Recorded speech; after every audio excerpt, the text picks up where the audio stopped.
Hello, hello, hello. Good morning, good afternoon, or good evening, ladies and gentlemen, boys and girls, children of all ages.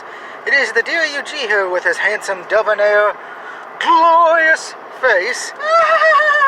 That's my mom laughing. As it's time to discuss the PSN Plus games for February 2021.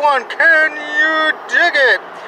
And the first one we're going to discuss is the only one I don't own. Well, technically it's the one that nobody owns because it's going to be first available next week on February 1st, and this will be available from February 1st to April 5th. So anybody's got a PS5, no, you got a little bit of time for this one. Don't forget, by the way, the other 3 games that are out right now, you have till Tuesday to get them.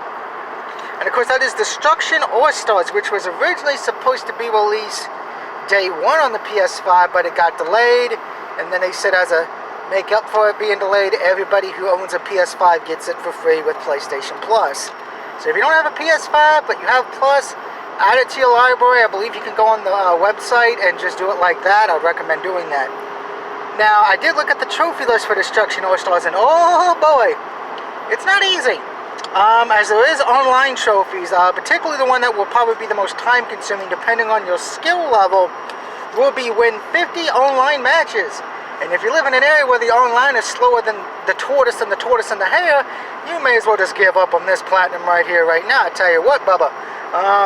You also have to win a match with each All-Star character, and there's 16 characters.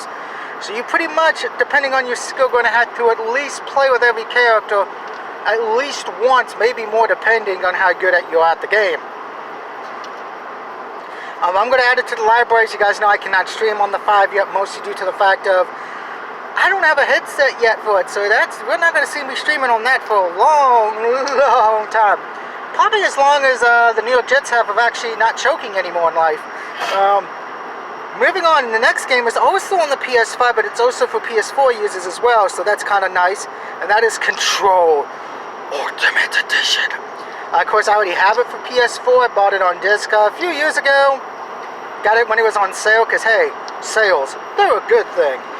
It is the Ultimate Edition though, so you do get the DLC that was included, and that's also on the PS5, so I guess they're just doing what they did with Mafia 3 Ultimate Edition a few years ago, where if you already had the game, you just got the DLC for free. If you didn't have the game, well, you get the game and DLC now for free.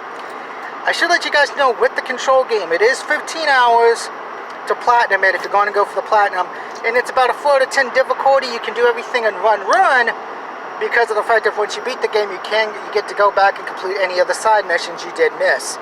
So that's a positive, and that's only counting the main game. I'm not counting the DLC trophies. A lot of people for some reason don't go for the DLC trophies, but me, being the man that I am, when I Let's Play Control later this year, if I actually have the time, if Capcom stops making video games, which we know that's not going to happen, Control is on the list to be Let's Played, so we will get to see that.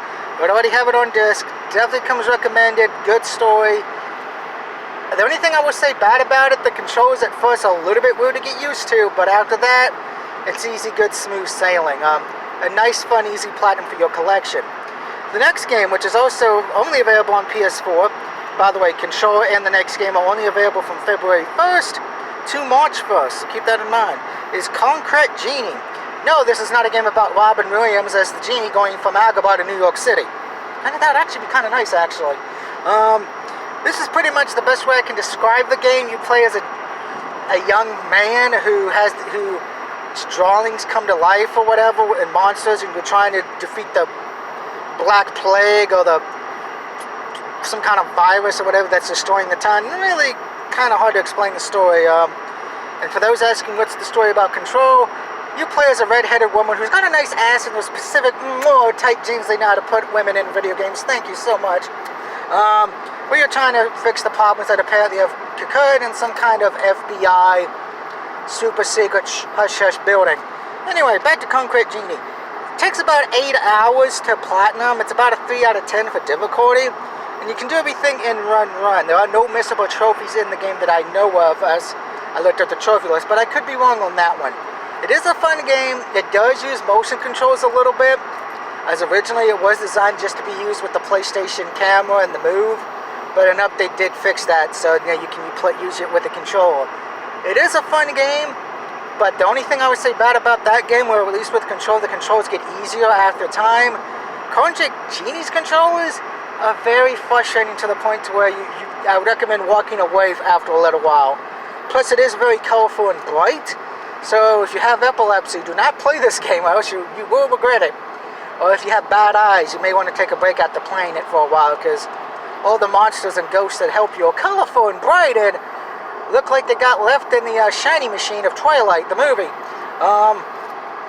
Overall, though, this month for February, I'm going to give it an A. Even though, yes, I do own Control and Concrete Genie. I do love both of those games. Very fun, both in different ways. And I'm kind of looking forward to Destruction All-Stars. I'm probably not going to get it installed right away, just because of the fact of I only have about 400 gigabytes of space left on PS5, give or take, thanks to Miles Morales Spider-Man, Peter Parker Spider-Man, Devil May Cry 5 Special Edition, and that Immortals game where you get to fight with the gods. So I might get it on there eventually, I don't know. Plus my internet, like I said, anybody who knows me, when I stream, my internet is slower than molasses. But anyway, let me know what you think of the games we're getting for February. I give them an A. 2 of them are easy platinums. Destruction All-Stars will probably be skill-based, which those can be a blessing and a curse, depending on how good you are and how good your internet is. So yeah, and of course I do have to say this, because everybody's been asking me, what about the Resident Evil 8 demo? You will see that when it comes to the PS4, and just know, I'm going to be the dumbass who probably runs into the goth vampire chicks going, yes, suck my blood if I get the goth boobies. Expect that Let's Play when it comes out later this year to just be, yeah, you're just going to be hearing Elvis, pretty much thinking of the Elvis song. You ain't nothing but a hound dog. Or in this case, there ain't nothing but a horn dog. Ooh. Anyway, see you guys later tonight for when we go back to Japan to fight demons, as I try to figure out puzzles. God help me. Or we go back to Kingdom Hearts, where we help Hercules and his tournament against Hades. But until then, have a good night, have a wonderful, safe rest of the month, because we're almost getting to February. And remember, February is going to be officially known as No Love Month. It's Love Month. Okay, it's Love Month if you can celebrate Valentine's Day. For me, it's just called Furry monkeys get to celebrate it. Go to the zoo. Family. Anyway, have a good day, and I'll see you guys later tonight.